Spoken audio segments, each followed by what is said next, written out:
what's going on, everyone? It's KB, your car agent here.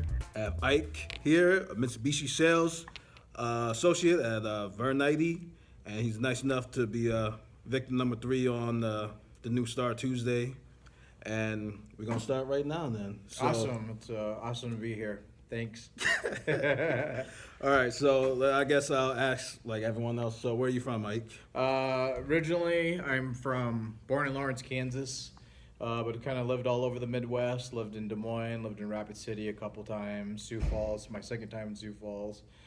Spent up a year in Grand Forks, North Dakota. So, just been kind of all over the place. So, all right. Yeah. So I guess is Sioux Falls your favorite spot, or do you prefer a different location? I would say Sioux Falls is home. Yeah. Sioux Falls, yep. All right. So you've been here for how long in Sioux Falls? This is my second time living here. It'll be 7 years next month. All right. So yeah. So what made you move the first time?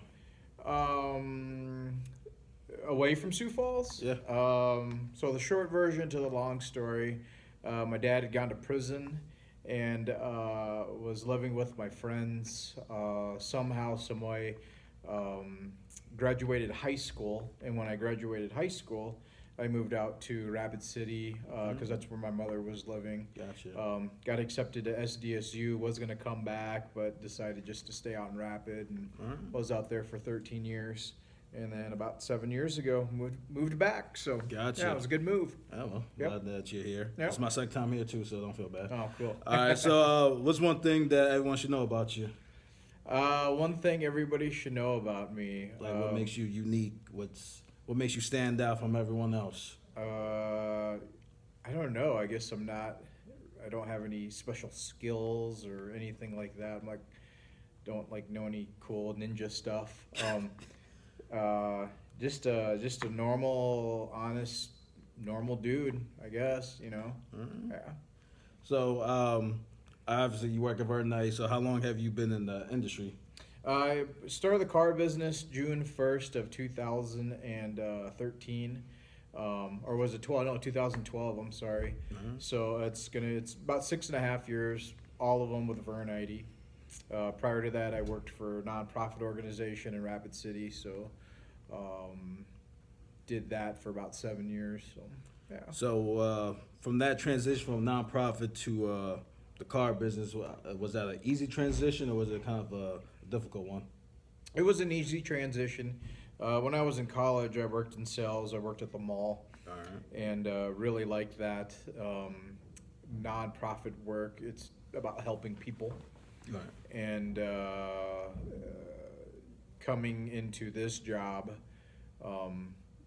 just brought a lot of that over, helping people find their vehicle, helping people find the right fit and all that stuff. So just helping people in general, I think no matter what you do as a job, making sure that people are taken care of, you know, is a big thing on my list. So yeah. Right, good. So is that kind of the one thing that you do enjoy about the industry, is being able to help people? Is that kind of...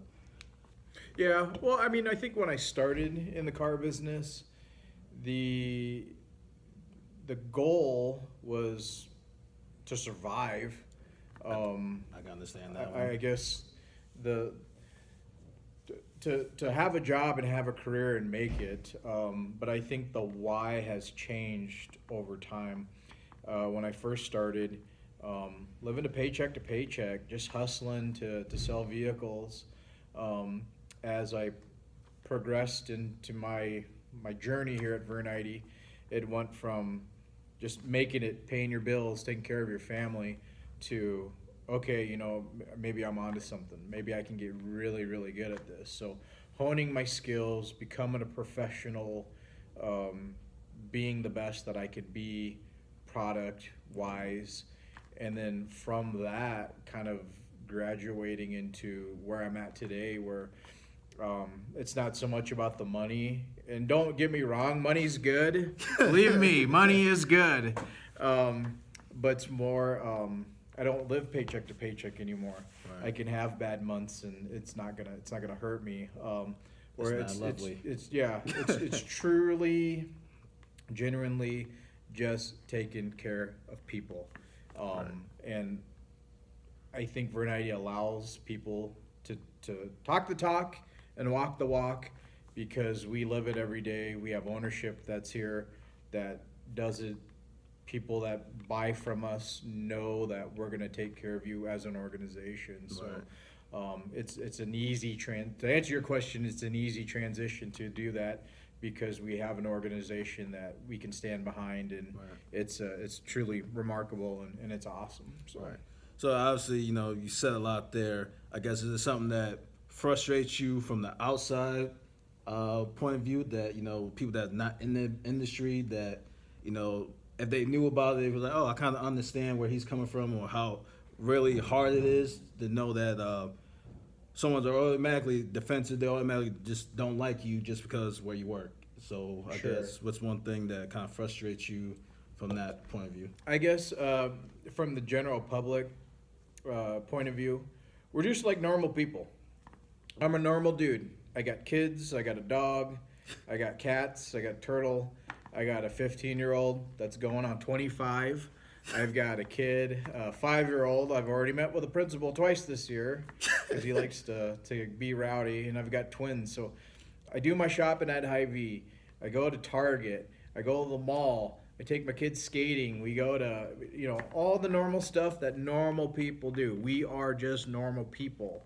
Right. So I think that's the misconception that people have about car salesmen. I think that a lot of people run into non-professional car salesmen, and there's a lot of them out there.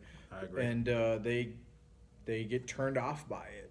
So those that find a salesman that they work with throughout the years, they get comfortable with them, and that's why you see guys that have been here for so long have that continued success, because once they find a sales professional, they tend to stick with them. Right. So that's the misconception, that we're not all boogeymen. We're just normal dudes, just trying to make a living. We're just trying to help you the best way that we can.